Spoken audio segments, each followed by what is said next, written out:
നമസ്കാരം. മുഖ്യനെ തള്ളിപ്പറയാൻ ആകെ ബാക്കിയുണ്ടായിരുന്നത് സ്വന്തം മന്ത്രിസഭയിലെ മന്ത്രിമാരാണ്. ഒടുവിൽ വെറുത്തും മടുത്തും അടിമത്തം അനുഭവിച്ചും അവരും അത് ചെയ്തു കഴിഞ്ഞു. ഇനി വയ്യ ഈ രാജഭരണവും ഓച്ചാനിച്ചു നിൽക്കലും എന്ന് തന്നെ അവരും ഉറപ്പിച്ചു. പിണറായി സർക്കാർ അധികാരത്തിലെത്തിയത് മുതൽ ഭരണകാര്യങ്ങളിൽ ഇരുമ്പുമറ തീർക്കുന്നു എന്ന ആക്ഷേപം ശക്തമായിരുന്നു. CPI മന്ത്രിമാർ ഇക്കാര്യം പലതവണ ഉയർത്തിയതുമാണ്. ഇപ്പോഴിതാ കൂടുതൽ മന്ത്രിമാർ ഈ പരാതിയുമായി രംഗത്തു വന്നു കഴിഞ്ഞു. മന്ത്രിസഭയിൽ തീരുമാനത്തിനായി എത്തുന്ന സുപ്രധാന ഫയലുകളിലെ വിവരങ്ങൾ പോലും തങ്ങൾക്ക് കൃത്യമായി ലഭിക്കുന്നില്ല എന്നാണ് മന്ത്രിമാർ ഉയർത്തിയ പരാതി. ഭരണ സുതാര്യതയെക്കുറിച്ച് സർക്കാർ പറയുമ്പോഴാണ് ഇപ്പോഴത്തെ നീക്കങ്ങൾ. ചീഫ് സെക്രട്ടറി യോഗത്തിൽ അവതരിപ്പിക്കുമ്പോഴാണ് പല വിവരങ്ങളും അറിയുന്നത്. അജണ്ടയിലെ വിഷയങ്ങൾ സംബന്ധിച്ച കടലാസുകളും പരിശോധനയ്ക്കായി ലഭിക്കുന്നില്ല. മന്ത്രിസഭയിലെത്തുന്ന രേഖകളുടെ പകർപ്പ് പലപ്പോഴും ലഭിക്കുന്നതാകട്ടെ തലേന്ന് രാത്രി വളരെ വൈകിയുമാണ്. ഇതുകാരണം വിഷയങ്ങൾ കൃത്യമായി പഠിക്കാൻ കഴിയുന്നില്ല എന്നും മന്ത്രിമാർ ചീഫ് സെക്രട്ടറിയെ പരാതി അറിയിച്ചു കഴിഞ്ഞു. PM ശ്രീ പദ്ധതി സംബന്ധിച്ച് മന്ത്രിസഭ അറിയാതെ ഫയൽ നീങ്ങിയത് വലിയ വിവാദമായതിന്റെ കൂടി പശ്ചാത്തലത്തിലാണ് മന്ത്രിമാരുടെ പരാതി. കേരളത്തിലെ മുഖ്യമന്ത്രിയായ പിണറായി വിജയന്റെ മന്ത്രിസഭയിൽ മന്ത്രിമാർ അപരിചിതരും നിർണായക തീരുമാനങ്ങളിൽ നിന്ന് വളരെ ദൂരെയുമായി പോകുന്ന അത്യന്തം ഗുരുതരമായ ഒരു സ്ഥിതി ഉദിച്ചിരിക്കുന്നു. മന്ത്രിമാർക്ക് തന്നിരിക്കുന്ന അധികാരവും ഉത്തരവാദിത്വവും അവഗണിക്കപ്പെടുന്ന ഒരു സർക്കാരിന്റെ രൂപം ഇവിടെ തെളിയുകയാണ്.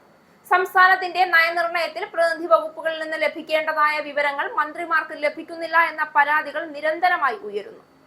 മന്ത്രിമാർക്ക് ക്യാബിനറ്റ് യോഗങ്ങളുടെ അജണ്ടയിൽ ഉൾപ്പെടുന്ന വിഷയങ്ങളുടെ രേഖകളും ആവശ്യമായ പത്രങ്ങളും പരിശോധിക്കാനായി നേരത്തെ നൽകുന്നത് പോലുമില്ല. ലഭിച്ചാൽ പോലും അതിനുള്ള കാലപരിധി കൃത്യമായ പഠനത്തിനും വിശദമായ വിലയിരുത്തലിനും യോജിച്ച രീതിയിലുള്ളതുമല്ല. ഇതിന്റെ ഫലമായി അവർക്ക് നല്ല തീരുമാനമെടുക്കാനുള്ള അവകാശവും കഴിവും നഷ്ടപ്പെടുന്നു. എന്നാൽ മന്ത്രിസഭയിൽ കൃത്യമായി വിവരങ്ങൾ സമർപ്പിക്കാൻ കഴിയാത്തത് വകുപ്പുകളിൽ നിന്നുള്ള രേഖകൾ ലഭിക്കുന്നതിലെ കാലതാമസം കാരണമാണെന്ന് വിശദീകരിച്ച് ചീഫ് സെക്രട്ടറി കൈകഴുകി. പിന്നാലെ വകുപ്പ് സെക്രട്ടറിമാർക്ക് കർശന മുന്നറിയിപ്പ് നൽകി. കഴിഞ്ഞ ബുധനാഴ്ച അദ്ദേഹം കുറിപ്പും നൽകി. ഇനി അജണ്ടയിൽ ഉൾപ്പെടുത്തേണ്ട വിഷയങ്ങളുടെ ഫയൽ മന്ത്രിസഭ ചേരുന്നതിന്റെ തലേന്ന് വൈകിട്ട് 4-ന് മുൻപ് ലഭ്യമാക്കണമെന്ന് ഈ കുറിപ്പിൽ ശക്തമായി പറയുന്നുണ്ട്. മാത്രമല്ല തലേന്ന് എല്ലാ വകുപ്പ് സെക്രട്ടറിമാരും സെക്രട്ടേറിയറ്റിൽ ഉണ്ടാകണം. നേരത്തെ PM ശ്രീ വിഷയം മന്ത്രിസഭാ യോഗത്തിൽ അജണ്ടയിൽ ഇല്ലാതിരുന്നിട്ടും എത്തിയത് വിവാദമായിരുന്നു. PM ശ്രീ വിഷയത്തിൽ CPIയുടെ നിലപാട് അറിയിച്ചിരുന്നു. പക്ഷെ അതൊന്നും വകവെക്കാതെയായിരുന്നു അണിയറയിൽ കരാറിന് വേണ്ടിയുള്ള നീക്കങ്ങൾ നടത്തിയത്. മുൻകാലത്ത് സ്പ്രിംഗ്ലർ ഇടപാടും ഇത്തരത്തിലായിരുന്നു. മാത്രമല്ല മുഖ്യമന്ത്രിയുടെ പ്രിൻസിപ്പൽ സെക്രട്ടറി സ്ഥാനത്തു നിന്ന് M ശിവശങ്കറെ പുറത്താക്കിയതും മന്ത്രിസഭാ യോഗത്തിൽ മുഖ്യമന്ത്രി അറിയിച്ചിരുന്നില്ല. ഇത്തരത്തിൽ പൊതുജനങ്ങൾക്ക് നൽകിയ വാഗ്ദാനങ്ങളും നയപ്രഖ്യാപനങ്ങളും മന്ത്രിമാർക്ക് അർത്ഥമില്ലാതാകുന്നു. ഇത് മിക്ക സാമൂഹിക സാമ്പത്തിക ജനപങ്കാളിത്ത പദ്ധതികളിൽ നടപടി വൈകല്യങ്ങൾക്കും വീഴ്ചകൾക്കും കാരണമായി മാറുന്നു. നിർണായകമായ തീരുമാനങ്ങൾ കേന്ദ്ര സർക്കാർ നയിക്കുന്ന രീതിയിൽ മുകളിൽ നിന്നുള്ള നിർദ്ദേശങ്ങൾ മാത്രമാവുകയും മന്ത്രിമാർക്ക് ചിന്തിക്കാനുള്ള സ്വാതന്ത്ര്യം പോലും ഇല്ലാതാവുകയും ചെയ്യുന്നു. ഇത്തരത്തിലുള്ള ഭരണരീതി ജനാധിപത്യത്തിൽ മാത്രമല്ല പാർട്ടി ഭരണഘടനാപരമായ മാനദണ്ഡങ്ങളിൽ പോലും വലിയ സംശയങ്ങൾ ഉയർത്തുന്നു. ശക്തമായ നേതൃത്വം വേണമെന്ന് സ്വാഭാവികമായും കരുതപ്പെടാം. പക്ഷേ ഓരോ മന്ത്രിക്കും സ്വതന്ത്രമായ ആശയങ്ങളും നിർണായക അഭിപ്രായങ്ങളും പ്രകടിപ്പിക്കാനുള്ള അവസരം ഇല്ലാതാക്കുന്നത് രാഷ്ട്രീയ വിയോജിപ്പുകളും ജനാധിപത്യത്തിലെ സുതാര്യതയും നശിപ്പിക്കുന്നതിൽ നിന്ന് മാറാനാവാത്ത അപകട സൂചനയാണ്.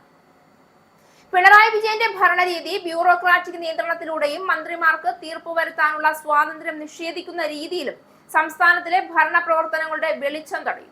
ഈ നിലപാട് തുടർന്നാൽ ജനങ്ങളുടെ വിശ്വാസവും സർക്കാരിന്റെ പ്രചരണക്ഷമതയും ബാധിക്കപ്പെടും.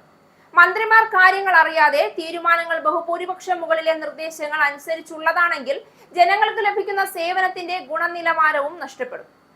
നിയമസഭയിലെ പൊതുമേഖലയിലുമുള്ള ലാഭകരമായ പ്രവർത്തനങ്ങളും ഈ അടിമുടി നിയന്ത്രണം മൂലം തടസ്സപ്പെടും. പിണറായി വിജയന്റെ ഭരണരീതി മന്ത്രിമാർക്കും സജീവമായ സർക്കാരിനും വിഷമകരമായ പ്രതിസന്ധി സൃഷ്ടിച്ചിരിക്കുകയാണ്.